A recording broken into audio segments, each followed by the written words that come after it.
بسم الله الرحمن الرحيم. قل أعوذ برب الناس ملك الناس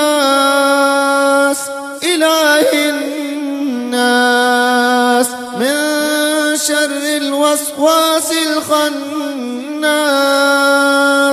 الذي يوسوس في صدور الناس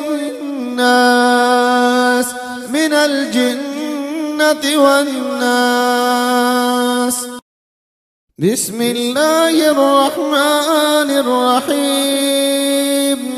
قل أعوذ برب الناس ملك الناس إله الناس من شر الوسواس الخناس الذي يوسوس في صدور الناس من الجنة والناس. بسم الله